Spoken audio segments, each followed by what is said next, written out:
Welcome back to The Path Forward, the podcast where we explore the twists and turns of life and the ways people find strength, connection, and meaning along the way. I'm your host, Gina Pasquale, and I'm so glad you're here. Life has a way of testing us in unexpected ways. Sometimes it's the quiet challenges that shape who we are, things we carry from childhood without fully realizing their weight. And sometimes it's the sudden life-altering events that remind us just how much we depend on the people around us. In today's episode, I'm joined by Becky Beaton, the executive director of 100 Nights.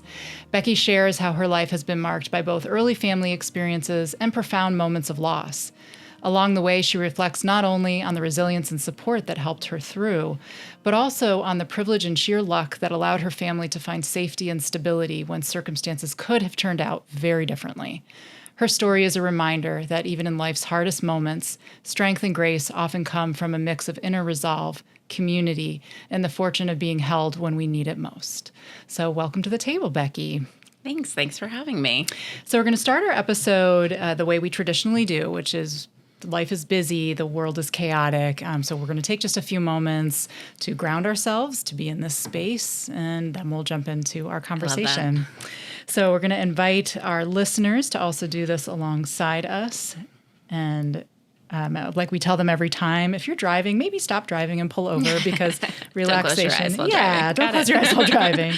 Okay, so for this one today, I just want everyone to, if you are able, you put your feet firmly on the floor so you can feel the ground. And if you are comfortable, kind of close your eyes or soften your gaze and point your gaze downward. And I just want everybody to start with noticing your breath. You don't even need to take deep breaths, but just notice air going in, air coming out. And I want us to kind of hold on to that reality that life has a lot of unexpected in it, unexpected storms. And we don't go this life alone, that there are always people who support us in some way. So everyone keep breathing and bring to mind someone in your life. Could be someone currently in your life, someone in your history, but just someone who has held you in a moment of difficulty, someone who has been there to support you through that time.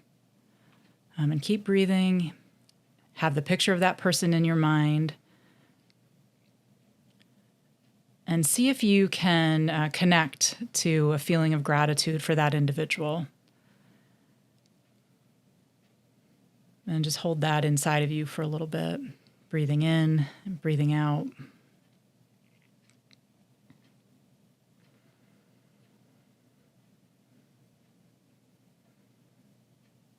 Okay, and as we all hold that, we'll turn our attention to this conversation. Do you feel comfortable sharing who came to your mind? Yeah, actually, it was my best friend. Her name is Shannon, and she was actually up this weekend to help us with our big event. She goes out of her way to make sure she's there to support me, and we've been friends since, we won't count how many years, but... but enough that it's a good long time. Yeah, and I often introduce her as my sister, so that's how close we are. That close. Yeah, so deep gratitude to Shannon. Okay. Yeah, and that's, I think, a good segue. We had planned today to have a conversation that starts back in childhood. And do you know when Shannon came into your life? Was it childhood or later? High school. High school age? Yeah, early high school. So, yeah. So let's go back in time. And part of the theme of today's episode is thinking about some of those weights we carry from our childhood, the things that begin to shape us. And if you could tell our listeners a little bit about some of those things that you carry, that would be really helpful. Sure. Yeah. I know when we were talking before, I kind of, I pick up on these things that I'm like, oh, maybe that really does still sit with me. And one of the things, big pieces of my life was when my parents separated, and I was, I think I was 10 years old. So still young enough for it to really impact me, but old enough to kind of start seeing what was going on. We kind of felt like we left suddenly, too. It didn't feel like it was planned. I mean, I'm sure my mom had a plan, and she knew a lot more, but as a child, it was just immediate. And it took some time to really, understand that and what was happening. And they did get divorced. It was a permanent separation. We were living in Albany, New York, and we were completely uprooted to come to Concord, New Hampshire area.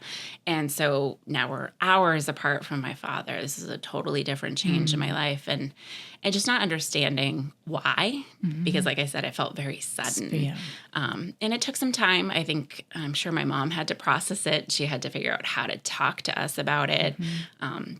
My brother was very angry about it. I don't know. He just was a little bit closer with my father.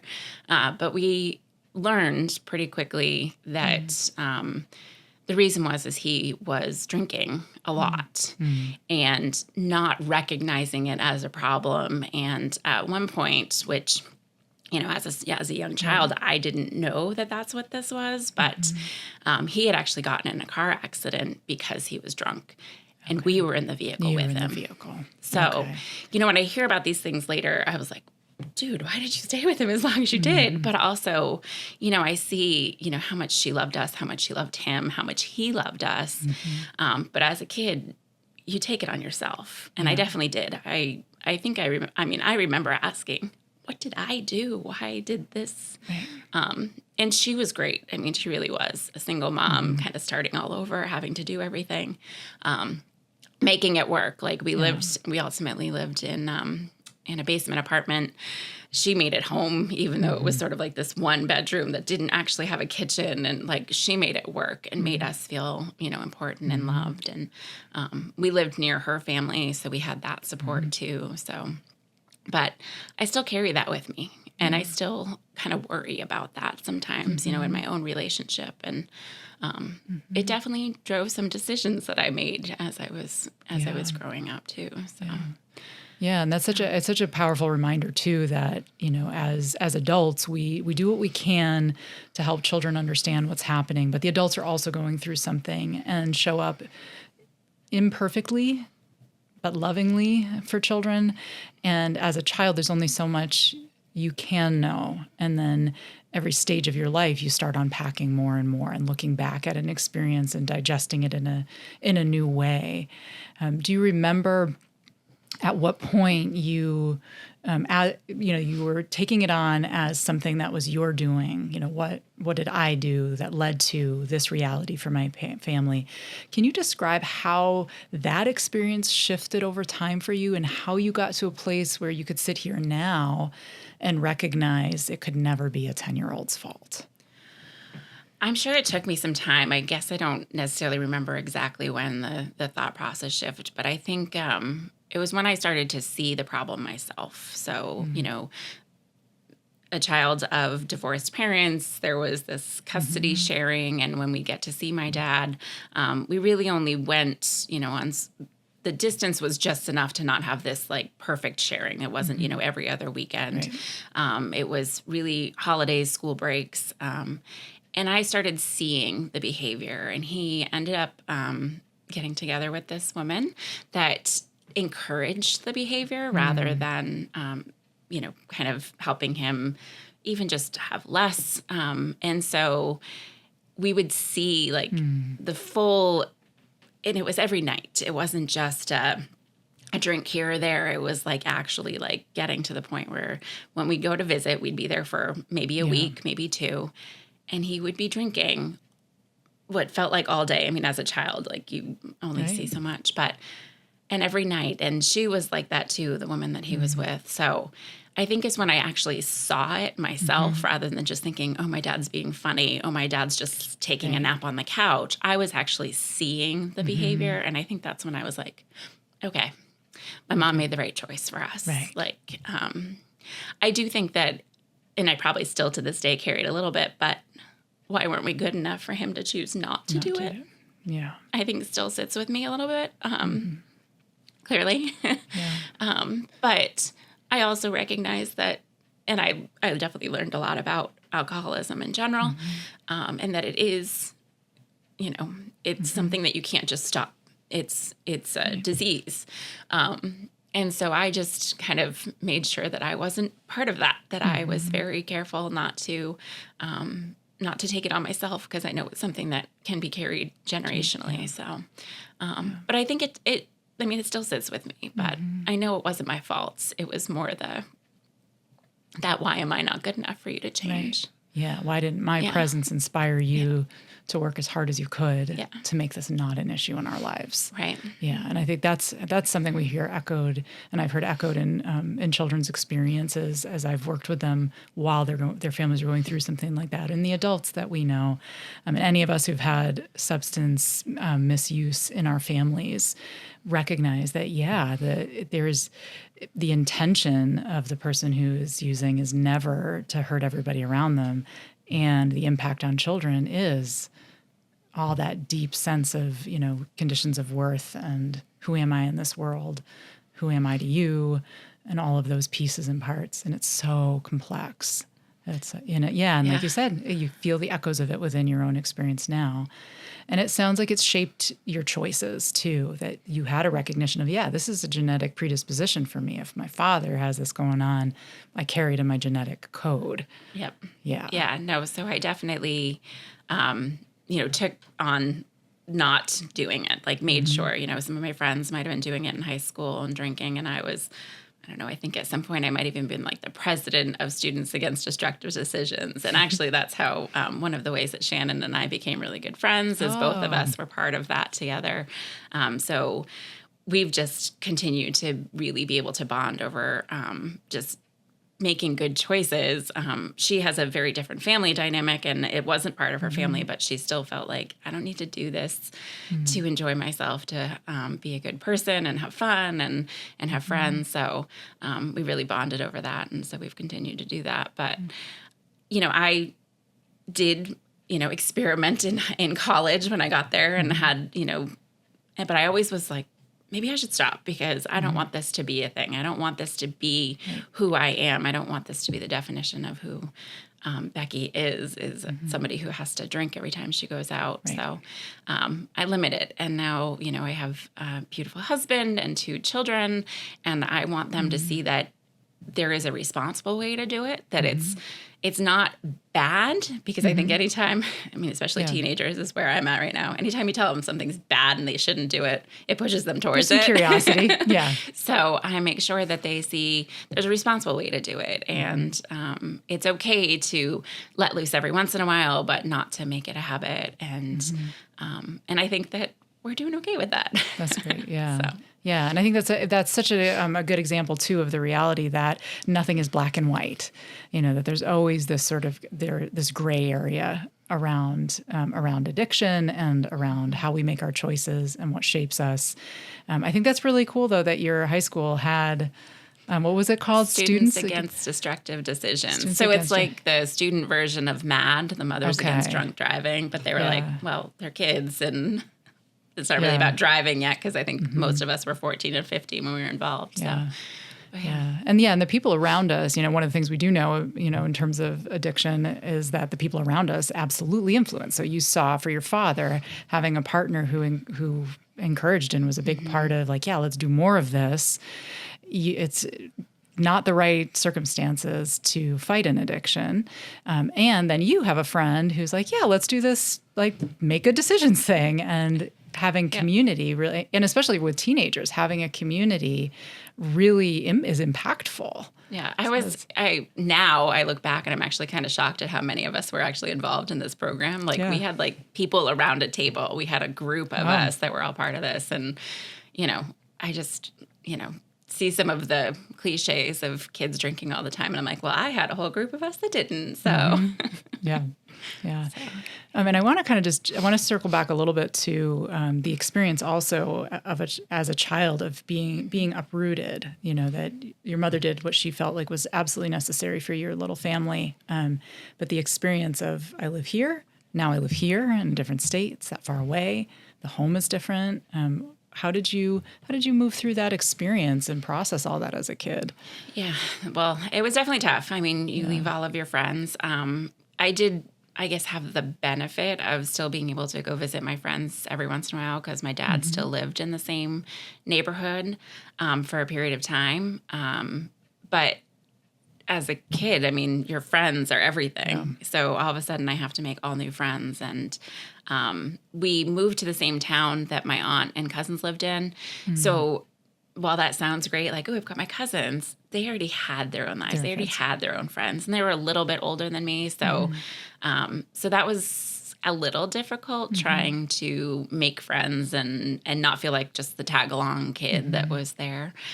We only lived in that town for about a year, just so that my mom could kind of get back on her feet. And then we moved to where I ended up growing up. And so it was a lot of got to make new friends now and got to just kind of figure things out. But I'm a very outgoing person, so I never really had an issue.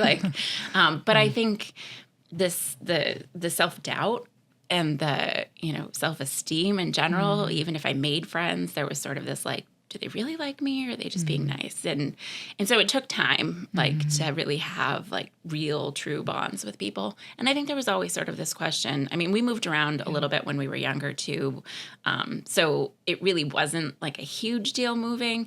But there's always this, like, are we just going to move again? Do I make permanent relationships with people? Do I try to hang on to that? And yes, I did. And now I'm still friends with all these people that I was able to create these bonds with. So, But it brings up that question in your mind of how long will I be here? Right. Will these relationships last? And the self-doubt, that is one of the hallmarks and ripple effects of growing up in a household where there is alcohol present in that particular way. Yeah, that is pretty profound. And so, you carried that into, it sounds like, your friendships even, the questioning, so that deep question of, am I worthy of this? Yeah. Even if intellectually, you might know you are, and it sounds like you had a mother who probably told you were pretty wonderful. Then it's different than how we feel in our hearts about who we are. And that's not easily shed even as we get older. No. Yeah. Yeah. And I think, for me now, even just in my career, I've always had this little bit of, the imposter syndrome. Like, I don't think I'm really as good as you say I am. I think you're just, and so I'm always like, am I doing a good enough job? Am I trying hard enough? Am I getting the results that I'm expected to? And, trying to be that perfectionist and that, quote unquote, straight A student again. Right. I feel like I'm constantly striving for that. And so I have to kind of pull myself back and be like, that's not the point. You don't have to be perfect. But it is a constant conversation with myself of, you don't have to be perfect. You just have to be you. So, yeah. The you are now, holding on to that wisdom, that lived experience. If you could go back in time and talk to your 10-year-old self. Oh man. What would you say to her? What do you want her to know? I don't even know. I've hated those essay questions because I'm like, I don't know. It would be different every day, right? So, but that it is okay to open up to people, and the right people will accept you for who you are. They will love you no matter what mistakes you make. And that, I think we always are so hard on ourselves. Like, I don't look at my friends and say, oh, you made a mistake, I don't love you anymore. No. Why would I expect that back? And so just kind of that you can be loved and you will be loved. And, and you're good enough. I think that's so much of the struggle of being a woman in this world and being, going through those types of things is accepting that you are as lovable as everybody else thinks you are and knows you are. And that's not an easy task, and so something worked because you, like you said, you have a partner and a husband who you love and loves you back, and you have found that in your life. And how did you jump over the hurdle and allow that love in? I don't even know.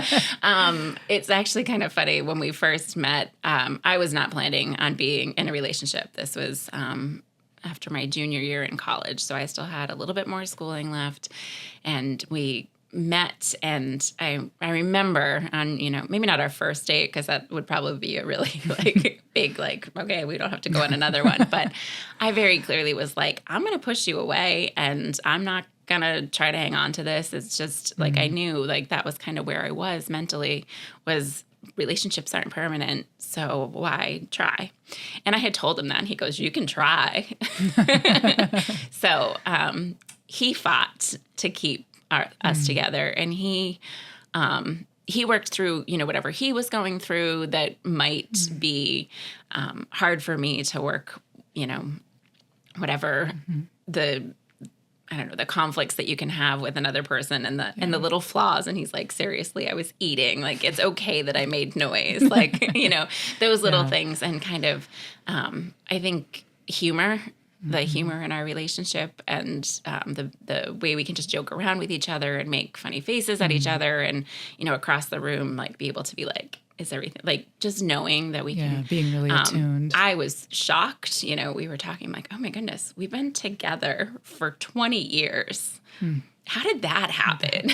Yeah. So, and that it really can be a possibility that you can stay in this permanent. And even when we've had, we're in a marriage, there's been ups and downs. And even when we've had those moments, being able to truly communicate with each other and talk about it and know the important things that are actually there and holding us together.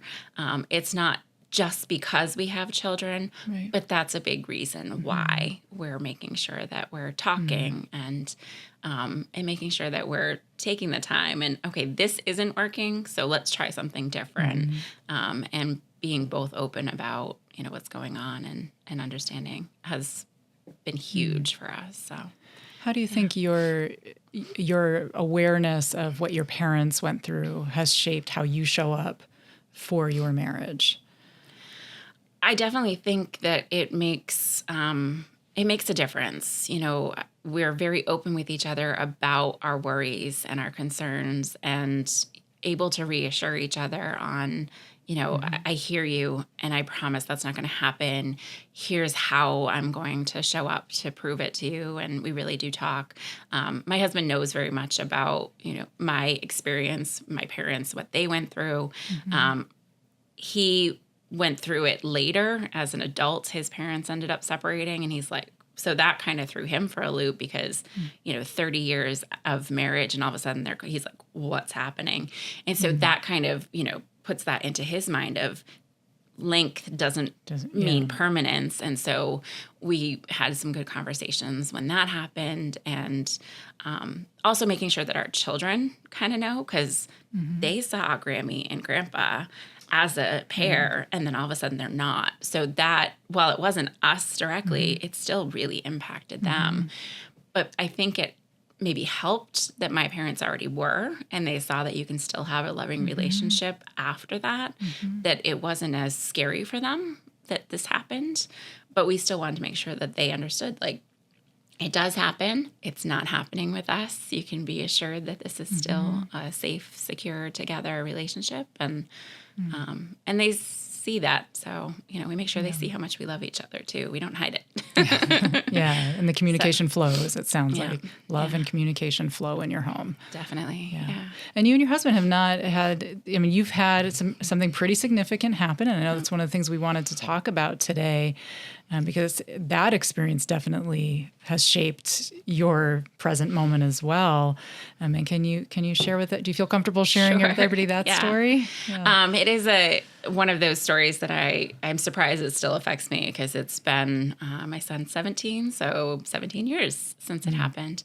But we had purchased a brand new house. This was our first home, and we were doing some renovations on it because it was a definite fixer-upper, and we ended up having a house fire as we were in process of rebuilding, as we were in process of renovating our home.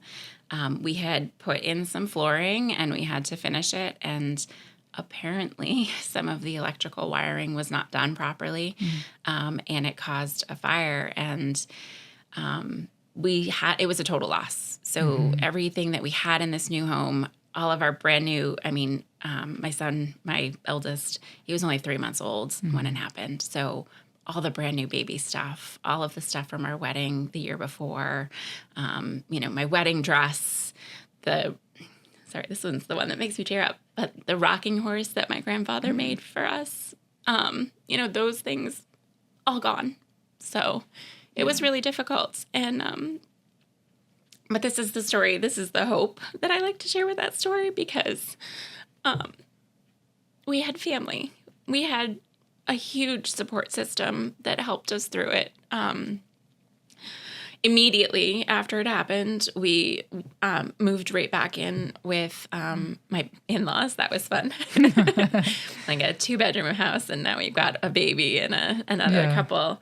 And so, but they were there for us, and they made sure that we had what we needed.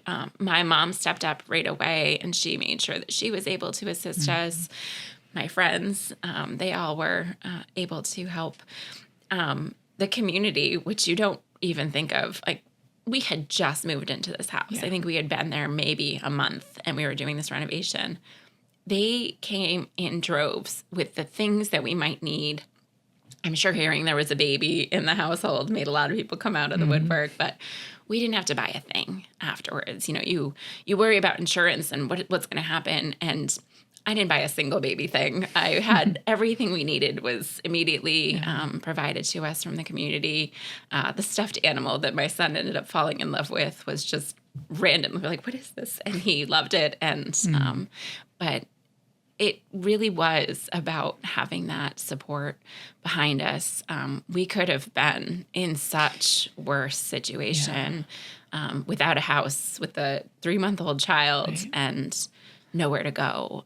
But we had such a great support system behind us. And you could have been in the house, and it was not a slow fire. No, it was not. And that was what we were told afterwards. So it basically, once it came, it was up in the attic, and once it came through the ceiling, we had just put urethane down, so it hit the fumes, and the house, for all, it exploded. And if we had been in the home, we would not have made it out. Yeah. So, so all of the blessings that come from that, we're so thankful, but it still sits with me. Yeah.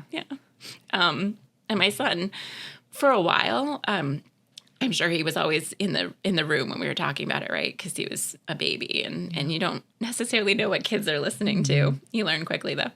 But he had sort of this little bit of a fear around fire for a while and was always worried. He has grown out of it. He is doing great with, he can be near a campfire and not be worried, but that was a thing when he was little. So, just from hearing the story, I mean, nobody was there. We weren't there. We never saw it. We were. But it's in it's in the fabric of the family history now. And it's.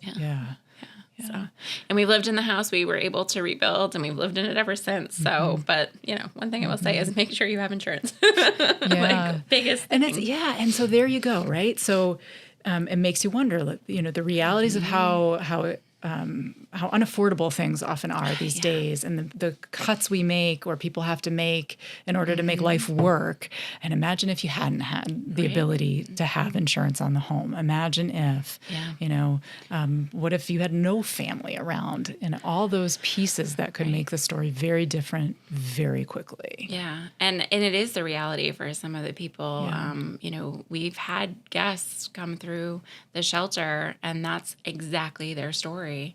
I had a house fire and have no insurance. You can't, what do you do from there? You don't have something, like, your house is your wealth. And if you don't have a way to get it back, now what? So it is a real reality for people. And if you had to make that as the cost you cut because you needed dinner, or you needed to, whatever, pay for your car so you could get to work, now you don't have it. And it only takes one little thing to have happen, and all of a sudden that's the reality that you're in. So for folks who are listening and are not familiar with 100 Nights, could you just share a little bit about what you all do, who you all are, and why you choose to work there? That's a long story, but so 100 Nights is an emergency homeless shelter. We are 365 days a year. There is no rest for the homeless situation. People need housing. We provide 48 beds to individuals, men, women, and then we do have a couple of family rooms as well. So we have some families with minor children that we serve. We're open 24 hours a day because we also have a resource center where anybody in the community who is at risk of or experiencing homelessness can come in. We provide meals. We provide access to case managers. For those who aren't staying with us in the shelter because we are limited to those 48 beds, we do have laundry facility. We have showers that people can access. We can be the permanent residence address for people because it's kind of interesting. You can't apply for housing without an address on your application. So we can be that address so that people can do that. We help people get, if they find themselves suddenly homeless or homeless because they've lost everything, potentially in a house fire. We help them get the birth certificates and the other documents that they might have lost. So we do all of those things to make sure that people can take the next step. We provide that permanence of a bed and a roof over your head because you can't think of anything else without those. And of course, the meals, we do make sure that we're working with other organizations, the community kitchen, we work with them to make sure that people in our community have food. And I came into this work. I come from, 15 years of banking and finance. I was a commercial lender, but it wasn't filling my cup. And I, in 2020, took over a program that our church was already doing, feeding children. So we deliver food bags during school breaks. So when kids don't have access to the school breakfast or lunch, and that ends 68 Hours of Hunger is a program that's very similar to what we do. So we provide the weekend bags. When 2020 happened and the school shut down, my immediate reaction was, what are kids going to eat? And we ended up taking on, I say this, my husband has been voluntold many times, and he's a willing volunteer, don't get me wrong, but he's definitely been. And my children, we took on packing all of these bags and providing this. And since then, over the years, have seen this increase in the need. And I know that, food insecurity and housing insecurity go hand in hand. You have to choose what you pay for if you can't afford both. So I really knew that these went together. I had heard of 100 Nights. I've worked in Massachusetts my whole career until now. But I had heard of the organization. I've donated to it.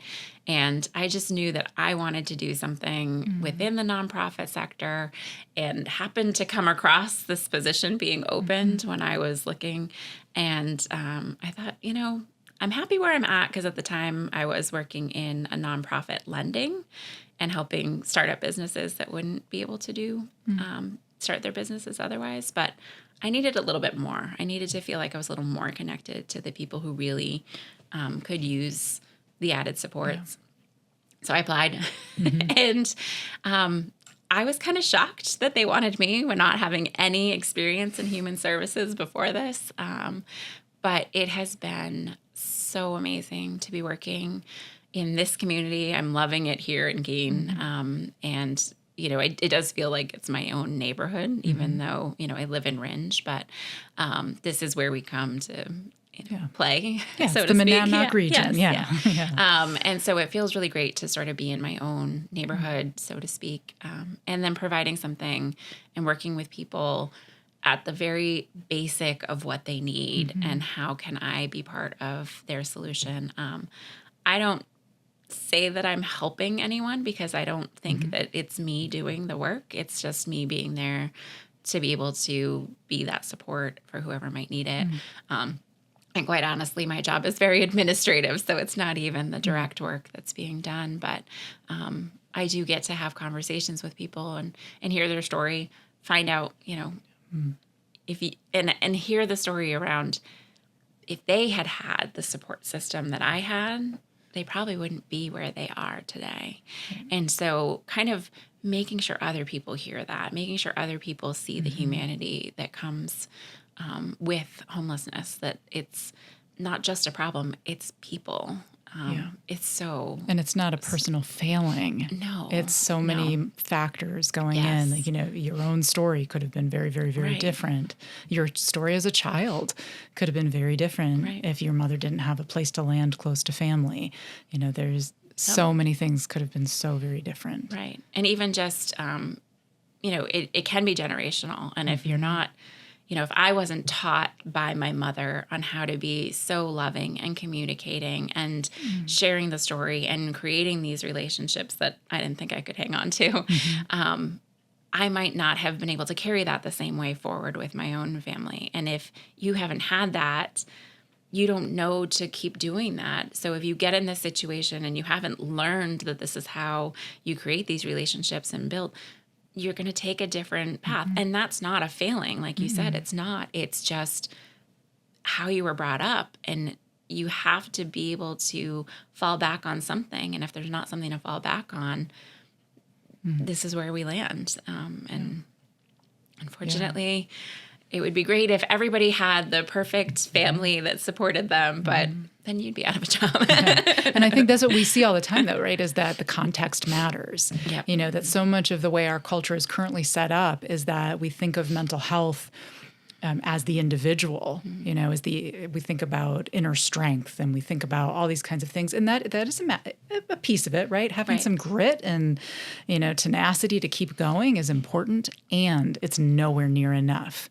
And we all are one tragedy away from not being able to even access our inner resources. And so we see in the mental health world that this has to be a community, which is part of why we're doing this podcast, is we want to keep bringing that concept out into the world more and more. So we see that all the time. And we see the protective factor, though, that there is when stability is present, when love is present. And it's hard for a parent to offer steady, consistent love and support when they don't have the financial resources they need to be able to keep a roof over their children's heads and to put food on the table. It changes everything. Oh, yeah. And as soon as substances are in play, whether it's through self-medicating because there hasn't been access to the other supports that are needed, it's all this complex web. And I think if we can shift away from that notion of the individual person is to blame and instead shift it to we all have a role to play. Yeah. And that can be really powerful and impactful in our community and in our lives. Definitely. Yeah. And I think, alcoholism doesn't always show up as the substance abuse that people are talking about, but it's actually probably one of the primary ones that we see people self-medicating or, again, you fall into it, it becomes a habit. You can't break it. It could have just been, I went out one night and had drinks with friends and it felt so good. I did it again, and then I did it again. And we don't frown on that when it comes to drinking, but it's not any better than everything else that exists out there. And so making sure that we then are the support for person saying, hey, you don't have to do that. I understand why you are, though, and not, not leading with criticism of you shouldn't do that, but really understanding the why behind it. It makes a huge difference. Absolutely. And the chronic health reality of, all substances. And this was eye-opening for me because there's always been this debate within the mental health field for many decades. There was this debate of whether or not alcohol use was a disease. And for a long time, there was actually the pendulum swung in this direction of saying it's not a disease, it's a social problem, it's all these other pieces. But the pendulum has swung back because once technology, medical technology was available to start measuring things, some cool studies came out. So there's this really neat study, and I apologize to our listeners that I don't have the exact citation. So please go ahead and find it and fact check me. But the gist of it, and this has been replicated, the gist of it was they were able to look at brains on different fancy scans that they have and do experiments where they show alcohol being, into the system So the effect of alcohol on this brain that is predisposed and has a genetic vulnerability to addiction, and then a brain that does not have that same vulnerability. And the result is fascinating. So the brain that does not have the genetic predisposition and vulnerability lights up exactly where you'd expect it to. So it lights up in the pleasure centers of the brain when somebody drinks alcohol. For someone with that genetic predisposition, when alcohol is entered into the system, the brain lights up like a Christmas tree, lights up everywhere, yep. showing that when alcohol enters some bodies, it truly impacts differently. And so that's where we're like, we know now it's not a matter of just like white knuckle it and get through it. You need resources, you need supports, you need to shift your life, you need all sorts of different things to all come into play. And you must hold personal responsibility for making it happen. So it's so complicated. And without those supports, like what you all are providing over at 100 Nights and what we as a community are all trying to knit together, nobody can go that alone. No, definitely not. Definitely not. And we recognize that, we can't do everything either. We're providing this basic need of shelter and then connections to the other support. So we've created these collaborations with other organizations. We've got a counselor from here coming over to be able to kind of bridge that gap of who do I talk to, and making sure that people understand it's just another human being and it's okay. Yeah. We work with Monadnock peer support around the programming that they have. We definitely try to work with all of the organizations. If someone comes to us and says, I think I'm ready, we're ready to be like, okay, here's all of that. But we also understand, I had an individual one time say, everybody keeps telling me that I need to stop and I'm just not ready. And I said, if you're not ready, it's not going to work. Yeah. But what can you do? What can you do now to kind of get yourself ready? Is that something that you think that, and I think a lot of people who are using, they don't want to. Right. They just can't stop. And when they do it, it feels good. The self-medication, maybe they don't have access to a doctor who can give them the proper medication for what they need. Right. Or maybe they do and they are better now, and so then it goes away. The support isn't everlasting. Right. And so, okay, but this is an ongoing issue that I have and I need to continue having that support. So people take it on. But many people can see that they don't want to do it, but don't know how to stop. They don't have all of the support. And I think when people can be honest with themselves on that, it's like, that's the first step. Absolutely. I'm not ready to stop, but I know I want to. And so then it's like, okay, let's talk when you are. Let's talk about other ways of maybe we can lessen how often you do it. Maybe that's your first step is don't do it every night, and let's see how we can, and then you can't do it alone. Yeah. You can't just go cold turkey if this is a habit, if this is an addiction, if this is medication for you. So you need more people to support you. And recognizing that, I think, is huge. And absolutely. And in your own life, thinking about how you take care of yourself and your mental health, your, biological, social, psychological, spiritual self. One of the things that we encourage everyone to do, and we encourage all of our providers to do as well, is to make sure they have that same network of support, like live what you are encouraging people to do. So could you describe for us sort of what your network of support is for yourself? Sure. Yeah. I definitely make sure that I'm sharing my authentic self whenever I talk to people. I want to make sure that they see me for who I am. Because if you try to hide something, it kind of bottles up. I would say my girlfriends. So my friend Shannon specifically, just coming up this past weekend and being able to honestly just sit on the couch with her and do nothing but be each other. That is something that really is uplifting, making sure that I take the time to be with my family, that I don't feel guilty when I can't be. That is a hard thing as a mom who works and, does all the other things. But know that those times with them are just as important. Making sure that I am being honest with, my doctor when they're like, how are you feeling today? And not just saying, fine. Those are important conversations. And then seeking my own mental health support, talking to the right person who knows how to have those conversations and how to dig in a little bit more, I think is very important. But yeah, having a chance to laugh and having a chance to but being okay with the times that you're not laughing, that you're not happy, but kind of sitting in that. And then, when I feel like it, exercise. Not my favorite, but I will do it. So, but a piece of the puzzle. Yeah. Yeah. But usually, I think I'm a very social person. So I'm not necessarily going to go to an exercise class by myself or just like work out at my own home. But, my friends and I are planning, we're going to this class, we're going to go and it's going to be fun. And so, having that accountability of my friend group is huge. So.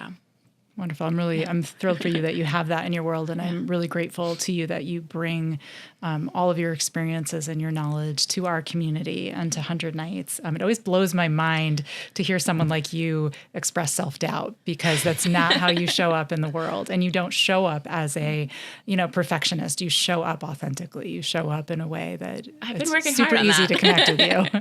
Yeah. Thank you. Thank you so much for being with us today. The final thing we do is we call it trail mix. It's a little thing to take on the road, Love it. on the path ahead. And the thing that was coming to my mind this morning and has continued to echo through our conversation comes from the recovery literature. And that's, so it's part of Al-Anon, it's part of AA, it's part of Smart Recovery, it's part of everything within the recovery community, adult children of alcoholics, that literature. And it's just simply the concept of you cannot do this alone. Do not go it alone. It's when we attempt to do that things start to crumble. And I think your life really highlights, that you can't go it alone. And when you pull together, different beautiful things can happen. So thank you for sharing your story with us. And so I'm going to say goodbye to our listeners. Thank you so much for listening in today. And wherever you are on your path, we are honored to walk alongside you.